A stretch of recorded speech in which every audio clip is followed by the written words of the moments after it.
어머니 이제 그만하시죠. 시골집 팔면 다 해결되는데. 이 집은 내 전부다. 너희가 어떻게 그딴 식으로 말을 할 수가 있니? 전부요? 아니죠. 그냥 낡은 집이잖아요. 이게 다 누구 때문인 줄 아세요? 어머님이 고집 부리시니까 그렇잖아요. 고집이라고? 내 집을 지키는 게 고집이니? 엄마, 우리도 더는 참을 수가 없어요. 너희가 참다니? 내 돈 때문에 이러는 걸 누가 모를 줄 아냐? 왜 자식은 못 도와주시는데요? 내가 도와준 게 얼마야? 너희는 받기만 했잖아. 어머님, 그렇게 매정하게 밖에 못 하시겠네요. 뭐? 이제 협박까지 하는 거니? 협박이라뇨? 현실을 말씀드리는 거죠. 이제는 정말 끝인가 보구나. 당장 나가라. 안녕하세요. 70대 장순애입니다. 제 나이 70이 넘어 겪은 일을 이렇게 글로 쓰려니 가슴이 먹먹해집니다. 모든 것이 변하기 시작한 그날, 저는 평소처럼 텃밭에서 상추를 기르고 있었습니다. 남편과 함께 40년을 살아온 이 집의 텃밭은 제게 작은 행복이었습니다. 어머님, 이렇게 혼자 텃밭일 하시면 어떡해요? 허리도 안 좋으신데. 아이고, 괜찮아. 이 정도는 내가 아직은 할 수 있다고. 그래도 요새 허리 아프다고 하셨잖아요. 제가 도와드릴게요. 아니야, 내가 혼자 해도 돼. 니도 바쁜데 뭘. 오랫동안 연락 한 번 없던 아들과 며느리가 갑자기 찾아온 것이 의아했습니다. 평소와 다르게 제 건강을 염려하는 모습에 처음엔 감동을 느꼈습니다. 어머니, 시골집도 많이 낡았는데 유지하는데 힘드시진 않으세요? 이 집이 낡기는 했지만 아직은 살만한데 왜? 도시에 있는 저희 집으로 오시면 어떨까요? 여기는 불편하시잖아요. 맞아요, 어머니. 여기는 겨울 되면 춥고 불편하실 텐데. 난 여기서 지내는 게 편해. 텃밭도 있고 얼마나 좋니? 처음으로 불안함이 스쳐 지나갔습니다. 남편과 함께 40년을 살아온 이 집을 떠나라니 벽지는 낡았어도 마루는 삐걱거려도 이 집 구석구석에는 우리 부부의 소중한 추억이 켜켜이 쌓여 있었습니다. 텃밭은 도시에서도 조그맣게 가꾸실 수 있잖아요. 베란다에 가요, 어머님. 여기 계시면 아프셔도 도와드리기 힘들잖아요. 저희가 가까이서 모실 수 있게. 저는 텃밭의 상추를 다듬으며 대답을 피했습니다. 하지만 그들의 말은 계속되었습니다. 어머님, 이제 이 큰 집 관리하기도 벅차실 텐데 한번 생각해 보세요.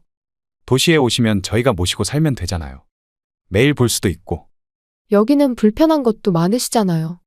마트도 멀어서 힘들진 않으세요? 처음에는 자식들이 제 걱정을 해주는 것이라 생각했습니다. 나이든 어미를 걱정하는 마음이라 여겼지만 그들의 말투에서 뭔가 다른 것이 느껴졌습니다. 어머니, 솔직히 이 집 팔면 좋은 돈 되실 것 같은데. 요즘 이 동네 부동산 값이 많이 올랐다던데. 그 돈으로 도시에서 더 편하게 사실 수 있으실 텐데요. 며느리의 말에 저는 순간 손끝이 떨렸습니다. 드디어 그 말이 나왔습니다. 겉으로는 걱정하는 척했지만 실상은 이 집을 노리고 있었던 것입니다. 좀 더 생각해 볼게.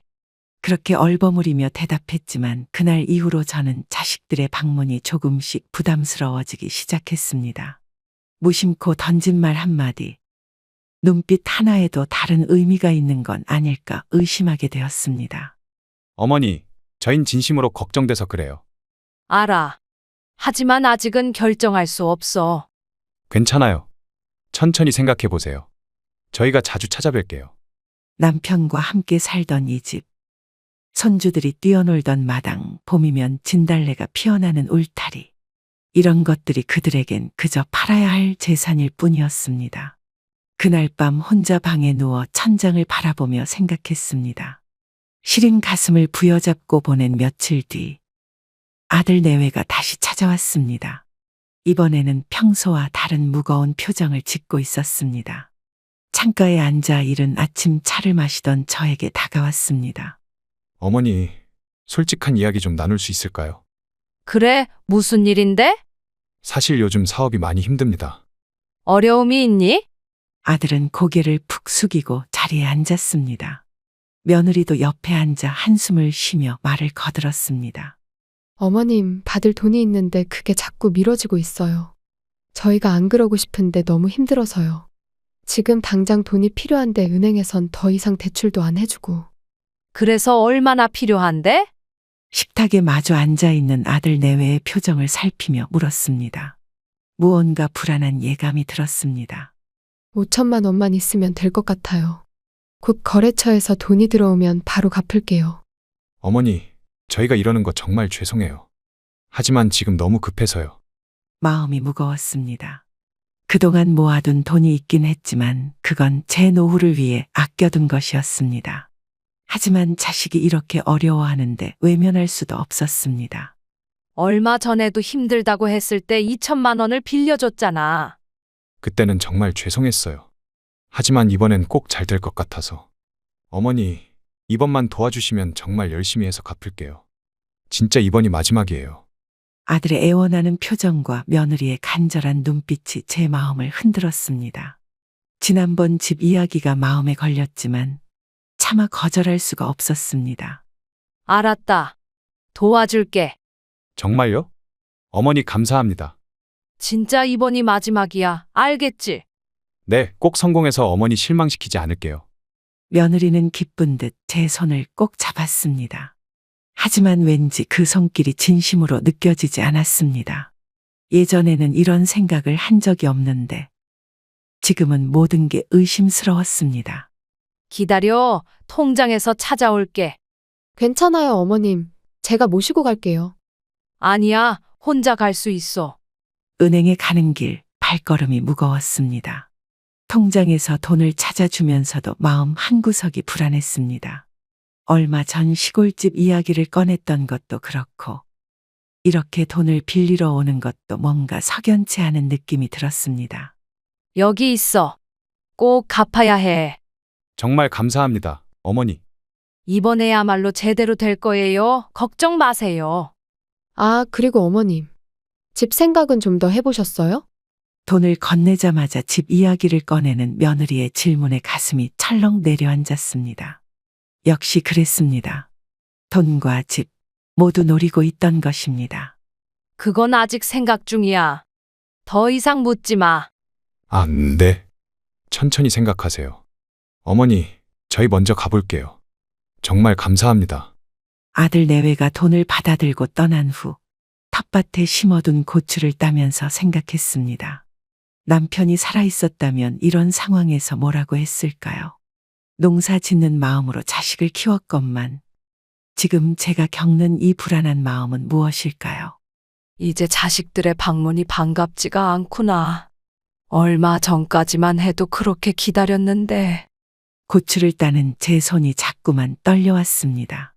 이제는 자식들이 오면 혹시 또 무슨 말을 꺼낼까 그런 생각에 가슴이 답답해졌습니다.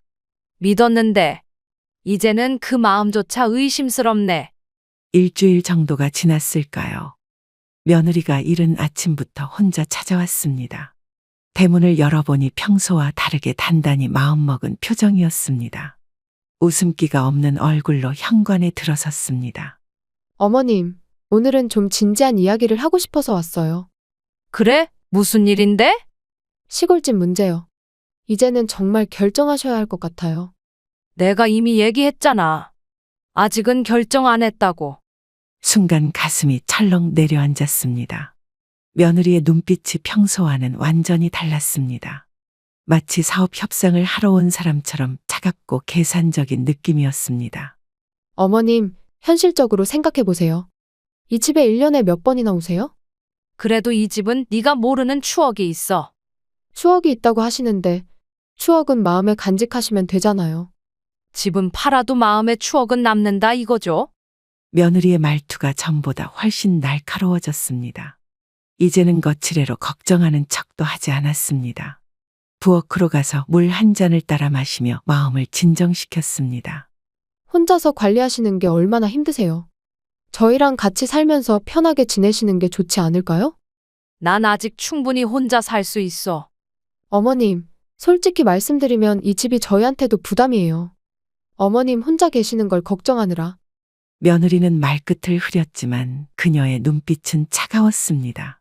더 이상 감추려는 노력조차 하지 않았습니다.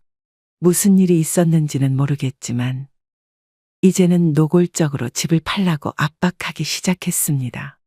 내가 아직 정신도 멀쩡하고 건강하니까 걱정하지 마. 그게 중요한 게 아니잖아요. 지금 이 집을 팔면 좋은 가격에 팔 수 있어요. 나중에는 힘들 수도 있다고요. 나중 걱정은 내가 할게. 순간 화가 치밀었지만 꾹 참았습니다. 이제는 예전처럼 자식이라서 모든 것을 받아들이고 이해하려는 마음이 사라지고 있었습니다. 처음 보는 며느리의 모습에 당황스러웠습니다. 난 아직 생각할 시간이 필요해. 어머님, 이제 더 생각하실 게 뭐가 있으세요? 결정은 하셨잖아요. 내가 언제 그랬니? 그동안 충분히 고민하시지 않았어요? 이제는 결단을 내리셔야 해요. 며느리의 말투에 불편함을 넘어 공포가 느껴졌습니다. 마치 제 의사는 전혀 상관없다는 듯한 태도였습니다. 급격히 변한 그녀의 모습에 충격을 받았습니다. 돌아가라. 난 좀 쉬고 싶다. 어머님, 자꾸 이렇게 미루시면 나가라 했어. 며느리는 못마땅한 표정을 지으며 일어섰습니다. 현관문이 거칠게 닫히는 소리가 들렸습니다. 혼자 남은 집안이 갑자기 낯설게 느껴졌습니다. 수십 년을 살아온 이 집인데 왜 이렇게 차갑게 느껴지는 걸까요? 자식들에게 이런 대접을 받을 만큼 내가 뭘 잘못했던 걸까? 마당 한켠에 피어있는 국화꽃을 바라보며 한숨을 쉬었습니다. 남편과 함께 심었던 꽃인데 이제는 그 추억마저 팔아야 한다고 하네요. 여보, 우리 자식이 왜 이렇게 변했을까? 돈이 그렇게 중요한가? 창가에 걸린 풍경 소리가 쓸쓸하게 들려왔습니다. 이웃집 김 할아버지가 마당 밖에서 부르는 소리가 들렸습니다. 할머니 계세요? 오늘 저녁에 직접 담근 막걸리 한잔 할래요? 네, 있어요. 들어오세요. 바람 같은 이웃이 있어 다행이라는 생각이 들었습니다. 적어도 이웃은 제 마음을 이해해 주니까요. 그로부터 며칠 뒤 아들 내외가 함께 시골집을 찾아왔습니다. 전화도 없이 갑자기 왔습니다. 마당에 차가 들어오는 소리를 듣자마자 가슴이 덜컥 내려앉았습니다. 어머니, 오늘은 집 좀 둘러봐도 될까요? 갑자기 웬일로? 아니, 그러니까 어머니께서 결정하시기 전에 저희가 한번 살펴보고 싶어서요. 내 집을 내가 모르니? 아들은 머뭇거리며 말했고 며느리는 벌써 집안을 둘러보기 시작했습니다. 마치 부동산 중개인처럼 이곳저곳을 살피는 모습이 불편했습니다. 이 마당도 관리하기 힘드시죠? 풀도 많이 자랐네요. 아직은 내가 잘하고 있어. 어머님, 이 기둥 보세요. 흰개미 피해가 있는 것 같은데. 지붕도 누수가 있을 것 같아요. 장마철 되면 큰일 날 텐데. 며느리가 기둥을 손으로 두드리며 말했습니다.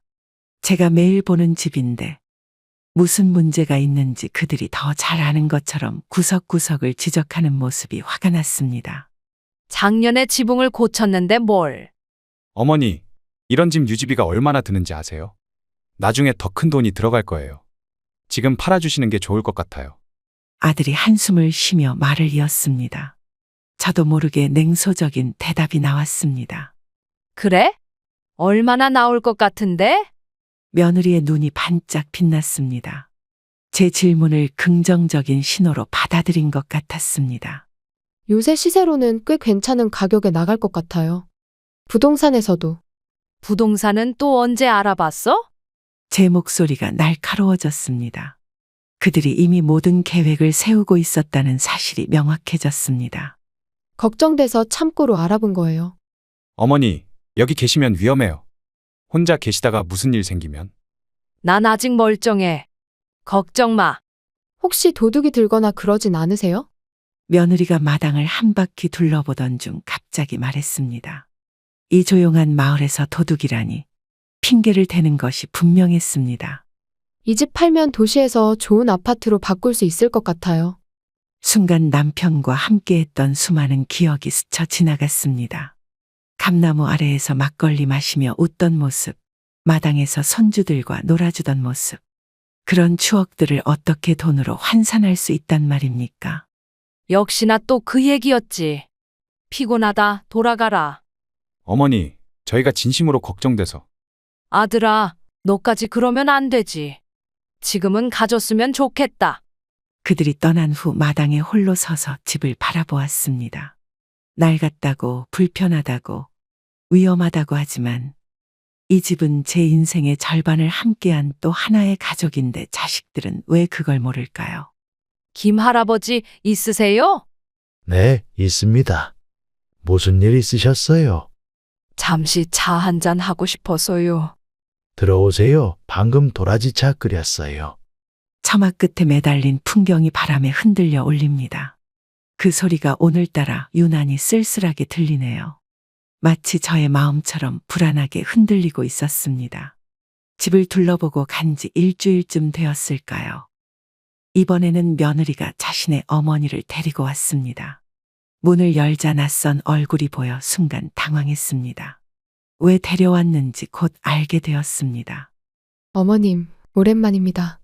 제 친정 어머니도 함께 뵙고 싶다고 해서 모시고 왔어요. 사부인, 안녕하세요. 자주 이야기는 들었지만 이렇게 뵙게 되어 반갑습니다. 그래, 어서 들어오세요. 감사합니다. 시골집이 참 정겹네요. 거실에 자리를 잡고 앉았습니다. 갑작스러운 방문에 차를 내오면서도 뭔가 불길한 예감이 들었습니다. 왜 하필 지금 며느리의 어머니를 데려왔을까요? 어머님, 저희 어머니도 얼마 전에 시골집 정리하시고 도시로 올라오셨어요. 맞아요. 올라와서 얼마나 편한지 모릅니다. 시골에 있을 때는 왜 그렇게 고집을 부렸나 싶더라고요. 며느리의 말에 사부인도 거들었습니다. 이제 그들의 의도가 명확해졌습니다. 외부인까지 동원해 저를 설득하려는 작전이었습니다. 사부인도 이제는 결정하셔야 해요. 그렇게 옛날 방식만 고집하시면 안 돼요. 맞아요. 요즘 시대가 어떤 시대인데 아직도 이런 시골집에 계시려고요? 여기서 살면서 불편한 적 없는데. 어머님, 그런 고집은 이제 버리셔야 해요. 저희도 얼마나 답답한지 아세요. 아들도 한마디 거들었습니다. 세 명이 한꺼번에 저를 몰아붙이는 느낌이었습니다. 마치 계획된 공격처럼 느껴졌습니다. 집에서 마시던 차가 갑자기 쓴맛을 냈습니다. 엄마, 우리가 틀린 말 하나도 없잖아요. 왜 이렇게 고집을 부리세요? 고집을 부리는 건 너희들이 아니니? 사부인, 왜 화부터 내세요? 저희가 다 사부인 좋으라고 하는 말인데. 좋으라고? 지금 내 의견은 전혀 묻지도 않고 있잖아요. 테이블 위에 놓인 찻잔을 내려놓으며 목소리를 높였습니다. 더 이상 참을 수 없었습니다. 내 집에서 외부인까지 끌어들여 저를 구석으로 모는 느낌이었습니다. 저도 처음엔 망설였는데 지금은 얼마나 좋은지 몰라요. 마트도 가깝고 병원도 가깝고. 그만들 하세요. 더는 듣고 싶지 않아요. 제 목소리가 떨렸습니다. 감정을 억누르기 힘들었습니다. 이런 상황이 처음이라 어떻게 대처해야 할지 몰랐습니다. 사부인, 왜 화부터 내세요? 저희가 다 사부인 좋으라고 하는 말인데. 좋으라고? 지금 내 의견은 전혀 묻지도 않고 있잖아요. 엄마, 우리가 엄마 생각 안 하고 이러는 것 같아요. 아들의 목소리가 높아졌습니다. 이전에는 한 번도 저에게 목소리를 높인 적이 없던 아이였는데, 이제는 완전히 다른 사람이 된 것 같았습니다. 저 키우느라 고생하신 거 알아요. 근데 이제는 좀 편하게 사셨으면 좋겠어요. 버릇없이 어디서 목소리를 높이니? 그만 나가봐라. 피곤하다. 어머님, 자꾸 이렇게 미루시면. 그 입 다물고 당장 나가라고. 그들이 떠나고 난 후 마루에 홀로 앉아 멍하니 하늘을 바라보았습니다. 제 생각이 구식이라고 고집이라고 제 마음도 모른 채 그저 자기들 편한 대로만 생각하는 게 과연 누가 구식인 걸까요? 김 할아버지 계세요? 네, 있어요. 무슨 일 있으셨나요? 이야기 좀 들어주세요. 그럼요. 언제든지 말씀하세요. 저녁 무렵 장독대 옆 감나무에서 늘 보던 까치가 울었습니다. 예전에는 반가운 손님이 온다고 좋아했는데 이제는 그 울음소리조차 서글프게 들리네요. 자식들에게 처음으로 진정한 실망을 느낀 날이었습니다. 서늘한 저녁 무렵이었습니다. 갑자기 찾아온 아들의 얼굴이 어두웠습니다.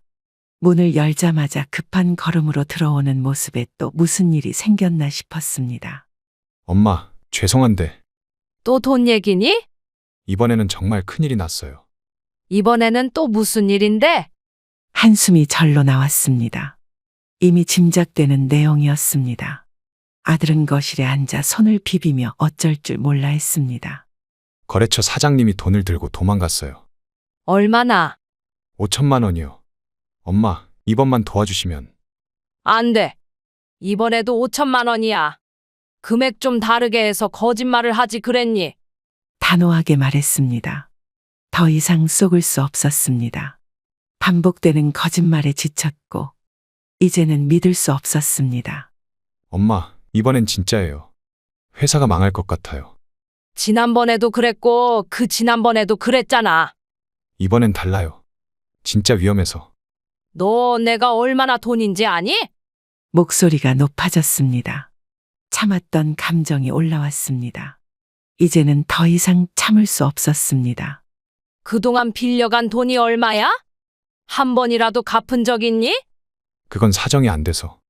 이제는 지쳤다, 정말. 엄마, 제발요. 이번이 진짜 마지막이에요. 아들이 무릎을 꿇으려 했습니다. 이런 모습까지 보여야 하나 싶어 마음이 아팠습니다. 하지만 더 이상 감정에 휘둘릴 수 없었습니다. 그만해, 일어나라. 엄마가 안 도와주시면 저 진짜 죽을 것 같아요. 이제 그만하자. 너도 지긋지긋하지 않니? 단호하게 말했습니다. 이제는 끝내야 했습니다. 이런 상황이 계속 반복된다면 저도 무너질 것 같았습니다. 사돈 얘기는 듣고 싶지 않아. 이제는 내 돈으로는 안 돼. 이렇게 매정하시네요. 매정한 게 아니야. 이제야 정신 차린 거지. 아들은 발길을 돌렸습니다. 무언가 더 말하려다 참는 듯 했습니다. 문을 쾅 닫고 나가면서 소리쳤습니다. 다신 안 올 거예요. 창밖을 바라보며 한숨을 쉬었습니다. 예전 같았으면 아들의 등을 붙잡고 울었겠지만 이제는 지칠 대로 지쳤습니다. 김 할아버지 계세요? 네, 계속 여기 있었어요. 아드님 가시는 거 봤어요. 돈 때문에 또 왔다 갔어요. 요즘 많이 힘드시겠네요. 김 할아버지는 제 사정을 잘 알고 있었습니다. 마을에서 홀로 사는 노인들의 사정은 서로가 가장 잘 이해했습니다. 이제 좀 단호해지려고요. 아들이라고 계속 도와주다간 저도 무너질 것 같아서. 맞는 결정이십니다. 자식이라도 손을 그어야 할 때가 있어요. 그래도 마음이 무겁네요. 시간이 지나면 나아질 겁니다. 오늘 저녁은 제가 끓인 된장찌개 드시고 가세요. 저녁 노을이 지기 시작했습니다. 이웃의 따뜻한 마음이 위로가 되었습니다. 돈으로 묶인 가족보다 마음으로 이어진 이웃이 더 가족 같게 느껴지는 순간이었습니다. 아침 일찍부터 대문을 쾅쾅 두드리는 소리가 들렸습니다. 잠에서 깨어 시계를 보니 겨우 새벽 5시였습니다.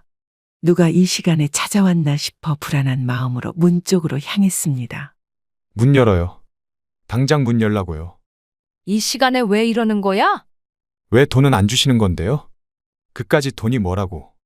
너 술 먹었니? 청을기 섞인 아들의 목소리였습니다. 문을 열자 술 냄새가 진동했습니다. 평생 술을 멀리했던 아들이 이런 모습으로 나타나다니 충격이었습니다. 네, 마셨는데요. 어머니 때문에 마신 거예요. 이러고 들어오면 안 돼. 나가서 정신 차리고 와. 돈도 안 주시면서 무슨 정신을 차리라는 거예요? 아들이 갑자기 현관으로 들어와 비틀거리며 신발장을 발로 걷어찼습니다.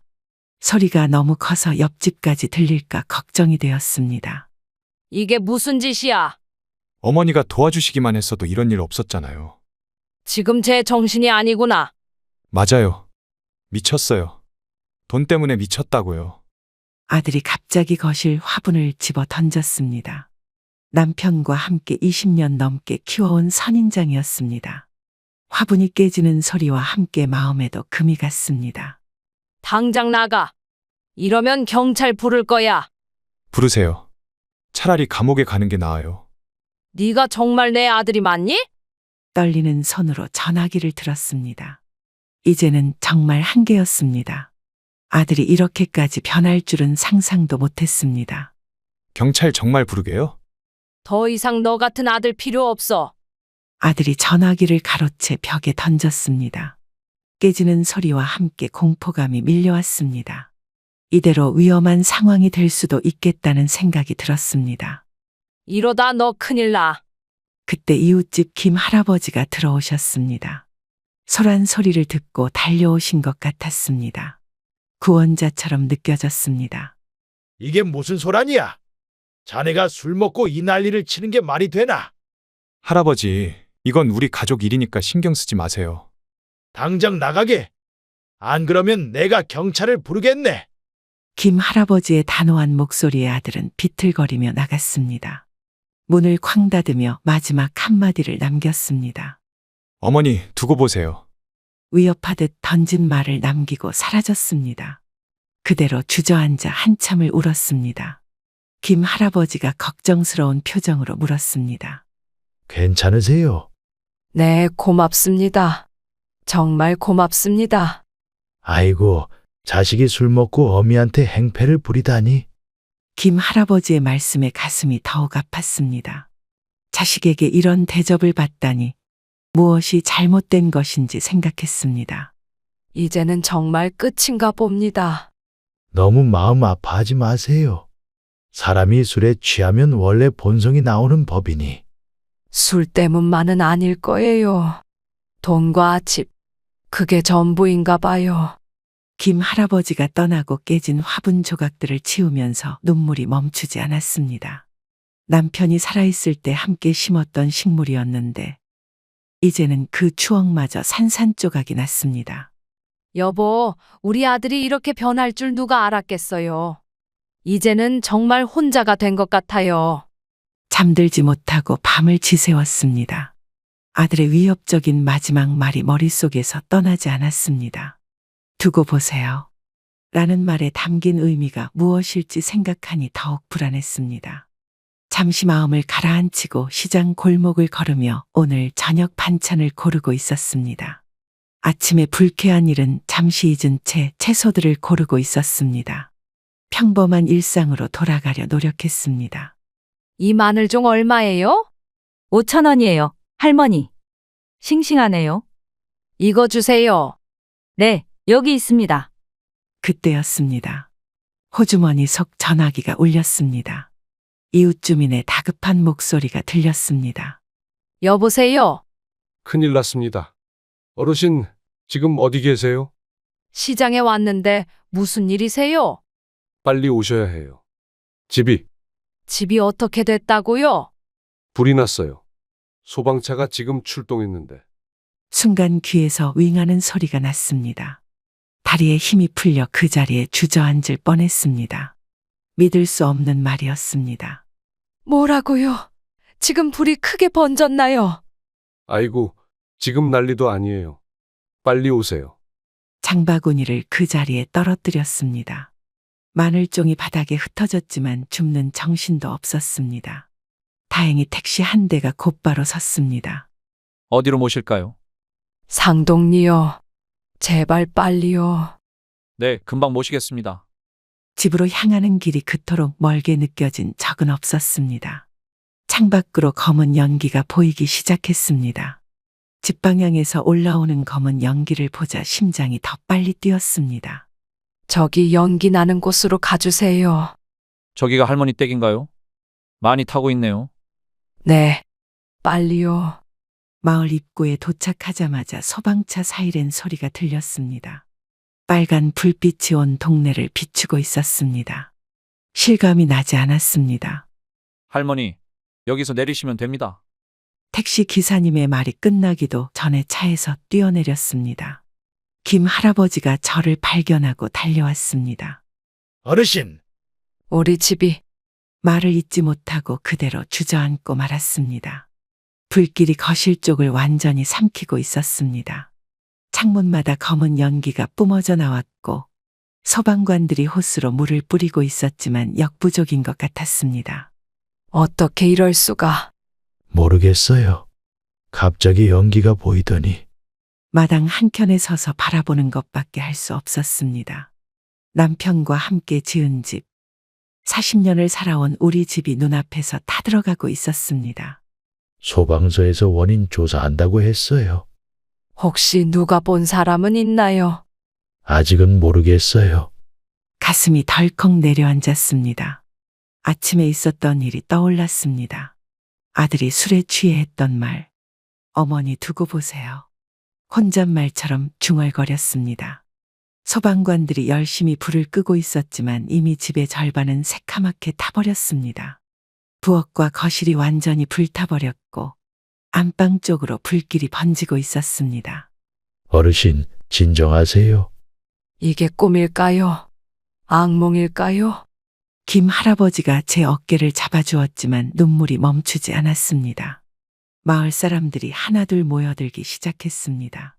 어머나, 저게 무슨 일이야? 불이 어떻게 난 거래? 귓가에 들리는 이웃들의 수근거림이 가슴을 더욱 아프게 했습니다. 경찰관이 다가왔습니다. 할머니, 혹시 오늘 누가 집에 들어온 적 있으세요? 아침에 아들이. 말을 잇지 못했습니다. 아들이, 내 아들이. 설마 그럴 리는 없겠지. 그렇게 생각하고 싶었지만 아침에 아들이 보인 모습이 자꾸 떠올랐습니다. 좀 더 자세히 말씀해 주시겠어요? 아들이 술에 취해서 왔었는데 그럴 리가 없을 거예요. 일단 조사해 보겠습니다. 걱정 마세요. 소방관들이 계속해서 물을 뿌리고 있었지만 이미 집의 대부분이 타버린 상태였습니다. 떨리는 손으로 전화기를 꺼내 아들에게 전화를 걸었습니다. 의심하기 싫었지만 확인해야 했습니다. 여보세요. 아들아, 네, 어머니. 무슨 일이세요? 불이 났어. 잠시 침묵이 흘렀습니다. 아들의 숨소리만 들렸습니다. 마음 한구석에서는 화들짝 놀라 달려올 거야라는 희망이 있었습니다. 불이요? 어디서요? 네가 그랬니? 뭐라고요? 아니에요. 제가 왜 그런 짓을 해요? 아침에 그렇게 화내고 가더니. 전화기 너머로 아들의 목소리가 떨려왔습니다. 화를 내는 것 같기도 하고 당황한 것 같기도 했습니다. 어머니, 제가 많이 화가 났지만 그렇다고 어머니 집에 불을 지르진 않아요. 그럼 누가 이런 짓을? 저도 모르겠어요. 저는 집에 있었어요. 회사도 안 갔고. 정말이니? 소방관들이 불을 점점 잡아가고 있었습니다. 이제는 한켠에서 연기만 모락모락 올라오고 있었습니다. 문득 아들을 의심했던 제 마음이 부끄러워졌습니다. 정말이에요. 제가 안 그랬어요. 알았다. 믿을게. 어머니, 지금 당장 가보겠습니다. 오지 마. 이제 와서 뭘. 정말이에요. 제가 아무리 그래도 그런 짓은 절대 안 해요. 아들의 울먹이는 목소리에 마음이 아팠습니다. 설마 내가 내 자식을 의심했다니. 하지만 아침에 있었던 일을 생각하면 그럴 만도 했습니다. 네가 아니길 바란다. 어머니, 정말 죄송해요. 아침에 그런 행동을 해서. 우리 집이 이제 제가 되어버렸어. 전화를 끊고 다시 불타는 집을 바라보았습니다. 연기가 하늘로 솟구쳐 올랐습니다. 아들의 필사적인 목소리가 거짓말 같진 않았습니다. 그럼 누가 이런 짓을 했을까요? 할머니, 괜찮으세요? 네. 그저 그렇습니다. 우선 저희 집에서 머무르세요. 이렇게 바깥에 계시면 안 됩니다. 감사합니다만 조금만 더 있을게요. 김 할아버지의 따뜻한 배려가 고마웠지만 눈앞에서 집이 타는 모습을 지켜봐야 할 것 같았습니다. 이 집에 묻혀있는 수많은 추억과 이별하는 마음이었을까요? 혹시 아드님이 아니에요. 그 애가 그럴 리가 없어요.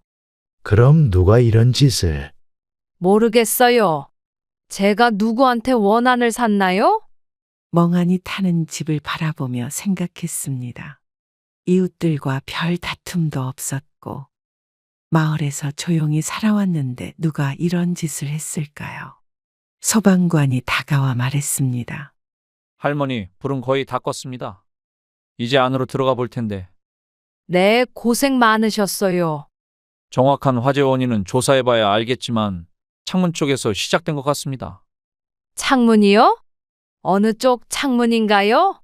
주방 쪽 창문이요. 뭔가 액체가 흘러내린 흔적이 있습니다. 주방 창문. 아침에 아들이 왔을 때 서 있던 곳이었습니다. 마음이 무거워졌습니다. 아들은 아니라고 했지만 모든 정황이 그를 가리키고 있었습니다. 김 할아버지, 저 이제 어떻게 해야 할까요? 일단 우리 집에서 쉬세요. 나중에 모든 것이 밝혀질 겁니다. 고맙습니다. 정말 고맙습니다.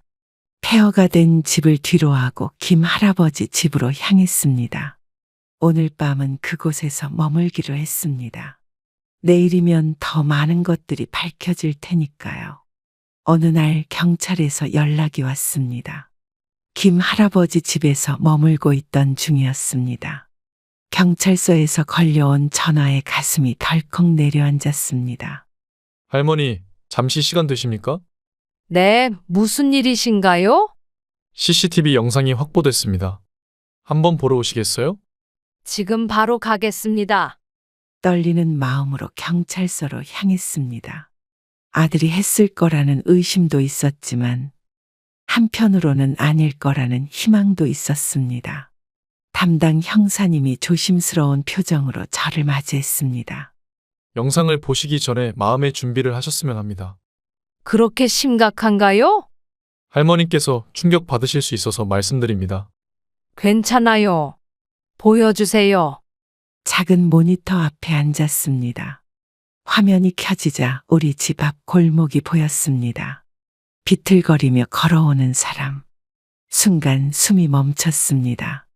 아들이었습니다. 이게 아들이 손으로 입을 막았습니다. 화면 속 아들은 주위를 두리번거리더니 비닐봉지에서 뭔가를 꺼냈습니다. 페트병이었습니다. 설마 아들은 부엌 창문 쪽으로 다가가 페트병을 열었습니다. 그리고 안에 있던 액체를 뿌리기 시작했습니다. 담당 형사가 제 어깨를 잡아주었습니다. 맞나요? 아드님 맞으시죠? 네, 맞습니다. 화면 속 아들은 주머니에서 라이터를 꺼냈습니다. 그리고 순식간에 불길이 치솟았습니다. 눈앞이 캄캄해졌습니다. 거짓말이라고 했는데, 절대 안 그랬다고 했는데, 영상은 계속 재생되었습니다. 아들은 불길이 치솟자 급하게 그 자리를 벗어났습니다. 여전히 비틀거리는 걸음이었습니다. 할머니, 이제 그만 보시는 게 좋겠습니다. 아니에요. 끝까지 봐야 해요. 떨리는 눈으로 화면을 바라보았습니다. 불길은 순식간에 번져갔고 아들은 그대로 사라졌습니다. 가슴이 찢어지는 것 같았습니다. 제가 잘못 키운 걸까요? 할머니, 자책하지 마세요. 이건 아드님의 선택이었습니다. 돈 때문에 이렇게까지. 밖으로 나오니 다리에 힘이 풀렸습니다. 길가 벤치에 앉아 하늘을 올려다보았습니다. 남편이 살아있다면 뭐라고 했을까요? 여보, 우리가 그렇게 키운 아들인데. 눈물이 볼을 타고 흘렀습니다. 돈이면 다 되는 줄 알았나 봅니다. 경찰서를 나서는 발걸음이 무거웠습니다.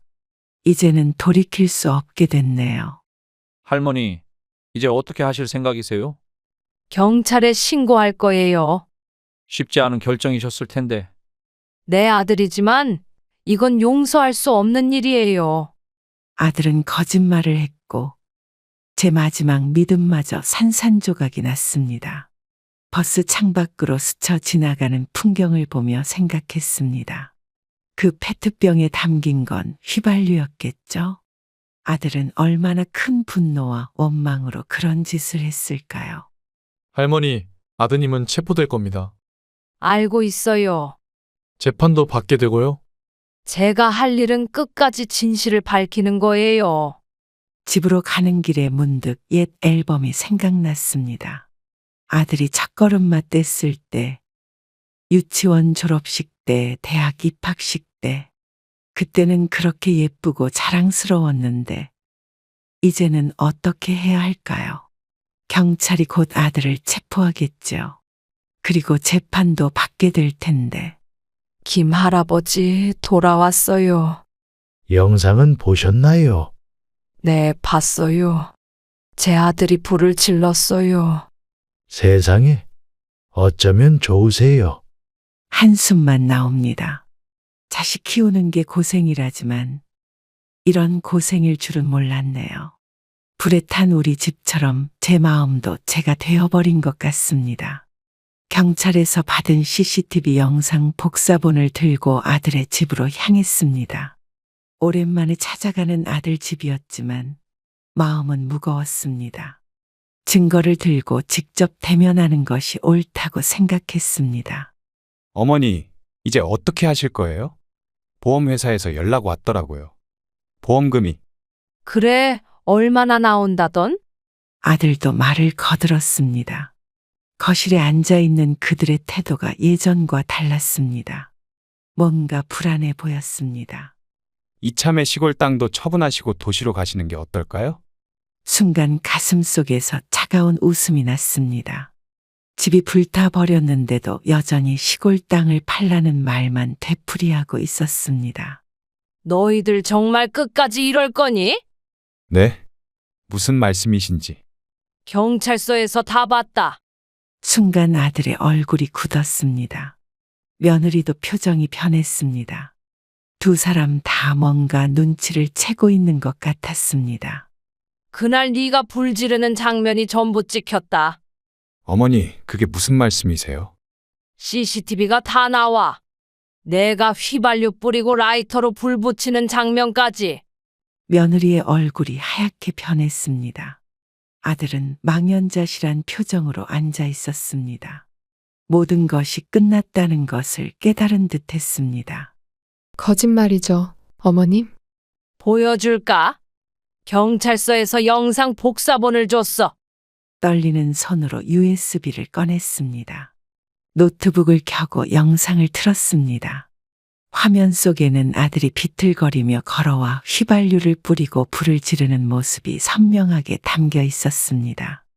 이제 할 말 있니? 아들이 그 자리에 주저앉았습니다.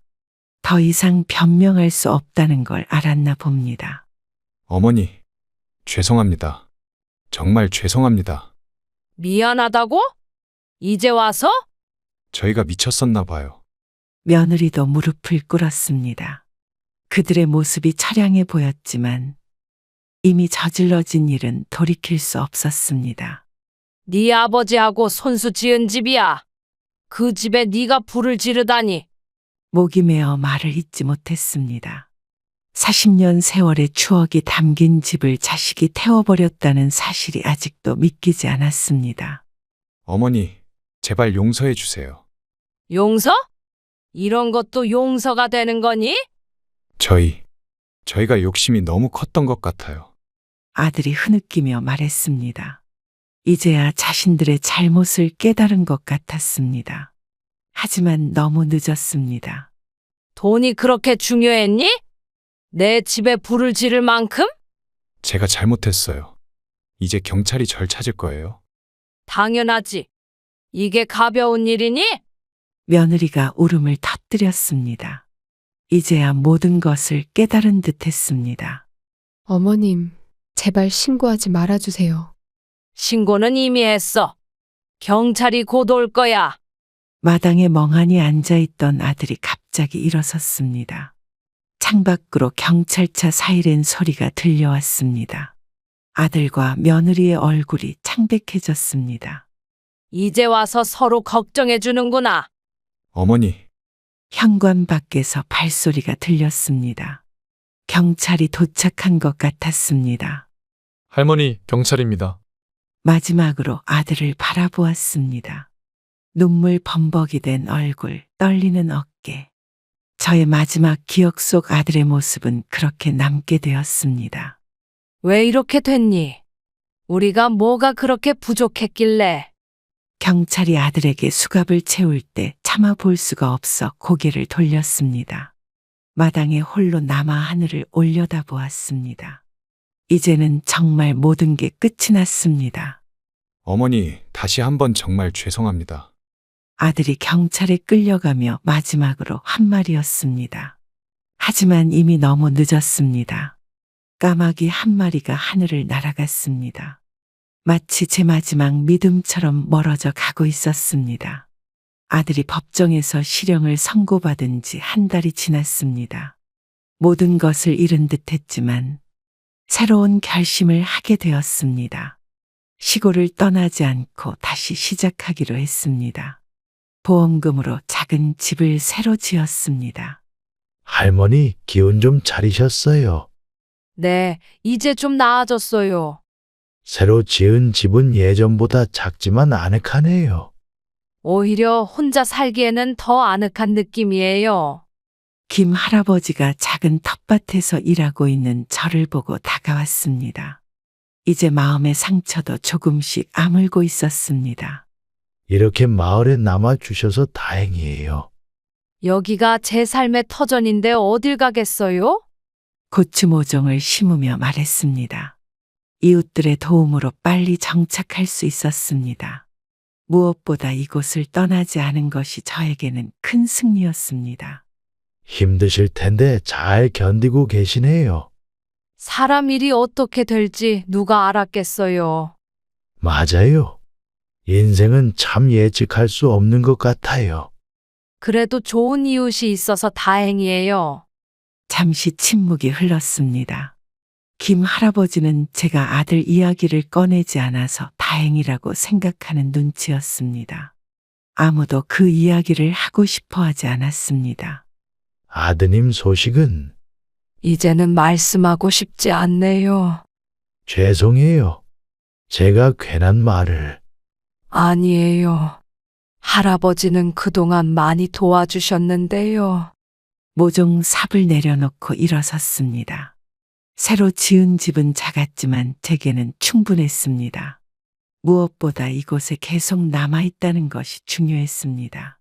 차라도 한잔 하실래요? 그러시죠. 요즘 백일홍이 참 예쁘게 피었네요. 네, 올해는 꽃들이 더 잘 피는 것 같아요. 마루에 앉아 따뜻한 차를 마시며 봄바람을 맞았습니다.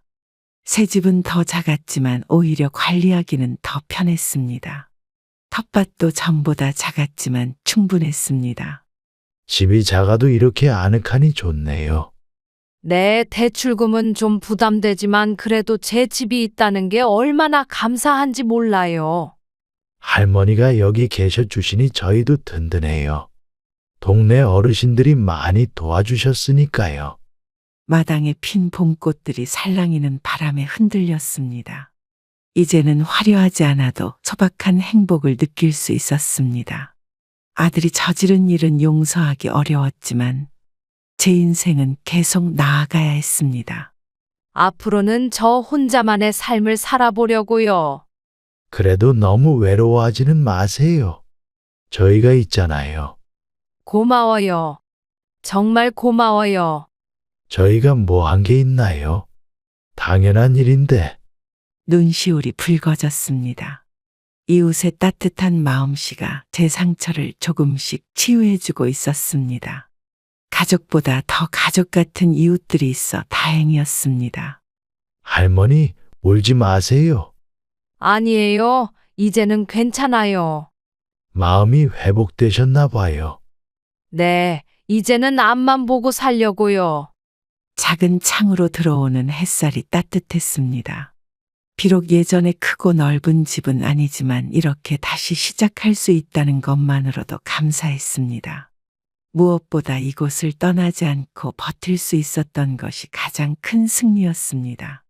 내일은 저희 집에서 점심 드시죠. 아이고, 그러실 필요 없어요. 같이 밥 먹는 게 뭐가 어려워요? 동태찌개 해드릴게요. 그럼 반찬 조금 가져갈게요.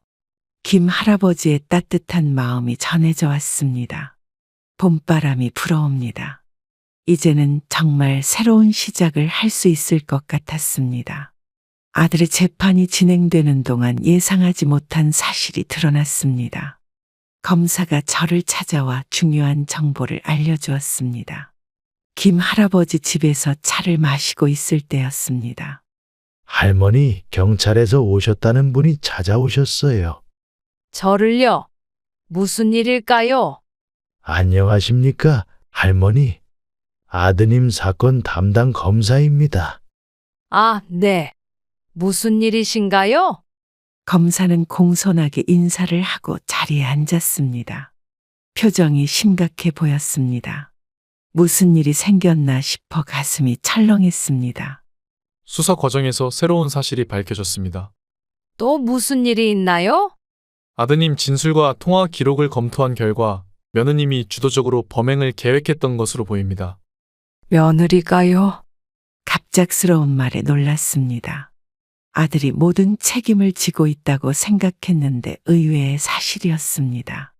네, 휴대폰 기록을 보니 며느님이 아드님에게 계속 압박을 가한 흔적이 있습니다. 그럴 리가 없어요. 제 아들이 직접 불을 질렀잖아요. 사실은 그날 며느님이 아드님에게 술을 먹이고 집에 불을 지르도록 부추겼다는 증거가 나왔습니다. 충격적인 말이었습니다. 화면 속에서 불을 지르는 건 분명 아들이었지만 그 배후에 며느리가 있었다니 믿기 힘들었습니다. 아드님 진술에 따르면 보험금을 노리고 계획했다고 합니다. 보험금이요? 네, 귀하의 집에는 상당한 화재보험이 들어있었더군요. 그건 남편이 살아있을 때 들어둔 건데. 며느님이 그 사실을 알고 계획을 세운 것 같습니다. 머릿속이 복잡해졌습니다. 단순히 아들의 분노 때문이라고 생각했는데 계획적인 범행이었다니 더 충격적이었습니다. 아드님은 술에 취해 있었고 며느님의 부추김으로 범행을 저질렀다는 진술을 하고 있습니다. 그래서 어떻게 되는 건가요?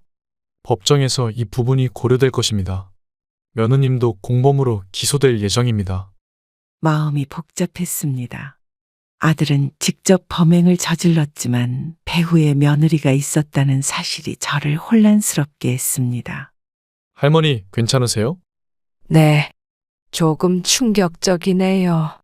이러한 사실이 재판에 영향을 미칠 수 있어 미리 알려드리러 왔습니다. 고맙습니다. 형사가 떠난 후 김 할아버지와 마당에 앉아 생각에 잠겼습니다. 모든 게 금전적인 이유였다니 그것도 계획적이었다니 믿기 힘들었습니다. 생각보다 더 복잡한 일이었네요. 그러게요. 아직도 믿기지가 않아요. 아드님은 잘못했지만 술에 취해 있었다면 그래도 불을 지른 건 사실이니까요.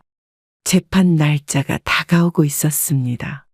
아들과 며느리 모두 법정에서 심판받게 될 것입니다. 제 마음은 여전히 복잡했지만 진실이 밝혀진다는 것에 작은 위안을 느꼈습니다. 어쩌면 이게 더 나을지도 모르겠네요. 무슨 말씀이세요? 모든 진실이 밝혀지는 게요. 앞으로 어떻게 될지는 모르겠지만 법의 판단을 기다려 봐야겠죠. 창밖으로 보이는 새 집의 모습이 위안이 되었습니다. 진실이 어떻든 간에 저는 이곳에서 새 삶을 시작했고 그것만으로도 충분했습니다. 어떤 결과가 나오든 할머니는 이미 승리하셨어요. 그런가요? 여기 남아서 다시 시작하셨잖아요. 그들이 원하는 대로 되지 않았으니까요. 김 할아버지의 말에 처음으로 웃음이 나왔습니다. 맞습니다. 저는 이미 승리한 것이었습니다. 재판 결과가 나왔습니다. 법원으로부터 전화가 왔고 판결 내용을 듣기 위해 출석해달라는 요청이었습니다. 김 할아버지와 함께 법원으로 향했습니다. 할머니 긴장되시죠? 네, 어떤 결과가 나올지 모르니까요. 아무래도 며느님이 주도했다는 증거가 나왔으니 아드님은 형량이 줄어들 수도 있겠네요. 그래도 직접 불을 지른 건 아들이니까 쉽진 않을 거예요. 법정에 들어서자 아들과 며느리가 나란히 앉아 있었습니다. 둘 다 초췌한 모습이었습니다. 재판장이 입장하자 모두 일어섰습니다. 피고인 김영호, 김미영에 대한 판결을 시작하겠습니다. 네, 판사님. 본건에 대하여 아들과 며느리에게 징역형을 선고합니다. 그렇게 아들과 며느리는 징역형을 받았습니다. 또한 피해자인 김순자 씨에 대한 배상 판결은 다음과 같습니다. 화재 보험금 전액과 함께 추가 배상금 1억 원을 지급하도록 명령합니다. 이를 위해 피고인들의 재산을 압류하고 피해자에게 이전하도록 합니다. 놀라운 판결이었습니다. 제가 받게 될 보상액이 예상보다 훨씬 컸습니다. 법정을 나오면서 아들이 다가왔습니다. 어머니, 정말 죄송합니다. 이제 와서 뭐가 미안하니? 제가 술에 취해 있었다고 해도 용서받을 수 없는 일을 했습니다. 그래, 그 정도는 알고 있구나. 아들은 집행유예로 풀려나게 되었지만 며느리는 교도소로 향해야 했습니다. 모든 재산이 압류되어 저에게 배상된다는 소식도 충격적이었습니다. 어머니, 앞으로 어떻게 살아야 할지. 그건 네가 결정할 일이야. 나는 이미 새 삶을 시작했어. 정말 죄송합니다. 돈에 눈이 멀어서. 이제 와서 그런 말이 무슨 소용이 있겠니? 법원을 나오면서 마음이 복잡했습니다. 제 아들이 자유의 몸이 된 것은 다행이지만 그 배경에는 며느리의 계획이 있었다는 사실이 여전히 씁쓸했습니다. 할머니, 이제 어떻게 하실 거예요? 일단 돌아가서 생각해 봐야겠어요. 배상금도 꽤 많이 받게 되셨네요. 돈이 중요한 게 아니에요. 그 돈으로 무엇을 할지가 중요하죠. 집으로 돌아와 마당에 앉아 하늘을 바라보았습니다. 처음으로 마음이 가벼워지는 것 같았습니다. 이제는 정말 새로운 시작을 할 수 있게 되었습니다. 여보, 이제 잘 될 것 같아요. 돈이 아닌 진짜 행복이 뭔지 알게 됐어요. 아이러니하게도 저를 떠나게 하려 했던 그들의 계획이 오히려 저에게 더 큰 힘이 되었습니다. 1년이 지난 지금 저는 마을에 작은 변화를 일으키고 있습니다. 배상금으로 마을 노인정을 새롭게 단장했고 작은 텃밭 마을을 만들었습니다. 오늘은 실버 농장이라는 이름의 공동 텃밭 개장식이 있는 날입니다. 김할머니, 이런 멋진 일을 해주셔서 정말 감사합니다. 별 말씀을요. 제가 오히려 더 행복해졌어요. 이제 마을 어르신들이 모두 건강하게 농사 지을 수 있겠네요. 그게 제 바람이었답니다. 마을 이장님과 주민들이 모여 축하해 주었습니다. 예전에는 가족에게 받은 상처로 괴로웠지만 지금은 더 넓은 가족을 만나게 되었습니다. 마을 어르신들과 함께하는 시간이 저를 치유해 주었습니다. 할머니, 요즘 아들 소식은 어떠세요? 가끔 연락은 와요. 새 직장을 구했다고 하더군요. 그래도 연락이 오니 다행이네요.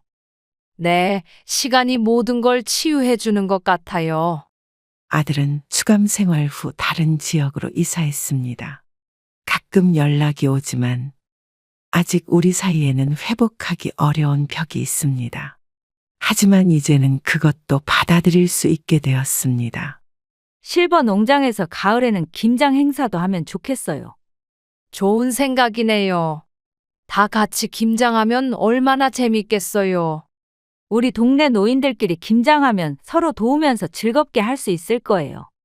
네, 함께 나눠 먹으면 더 맛있을 거고요. 구독자 여러분, 돈이란 것이 참 무섭습니다. 부모 자식 간의 정도, 40년 세월의 추억도 한순간에 무너뜨릴 수 있다는 걸 이번 일을 겪으며 뼈저리게 느꼈습니다. 처음에는 저를 걱정하는 척하며 다가왔던 자식들. 그들의 진심을 알아채지 못한 것이 제 잘못이었을까요? 아니면 너무 믿으려 했던 것이 잘못이었을까요?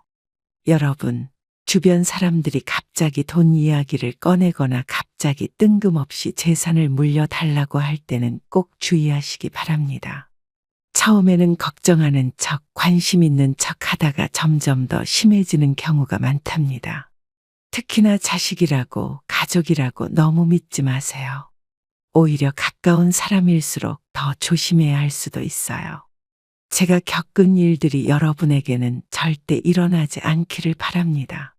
제 이야기를 들으시고 혹시 비슷한 상황을 겪고 계신 분들이 있다면 저처럼 너무 늦기 전에 과감하게 결단을 내리시기 바랍니다. 가족이라는 이름으로, 자식이라는 이름으로 여러분의 삶이 무너지지 않기를 바랍니다. 지금 저는 작은 집에서 새로운 시작을 했습니다. 비록 마음의 상처는 아직 남아있지만 이제는 제 삶에 충실하며 살아가려 해요. 진정한 가족, 진정한 이웃은 따로 있다는 것도 깨달았고요. 여러분도 자신의 삶을 소중히 여기세요. 누군가가 그 삶을 위협한다면 그게 자식이라 할지라도 과감하게 끊으셔야 합니다. 그것이 결국 여러분을 지키는 길이 될 거예요. 오늘도 행복한 하루 되시길 기원하겠습니다. 감사합니다.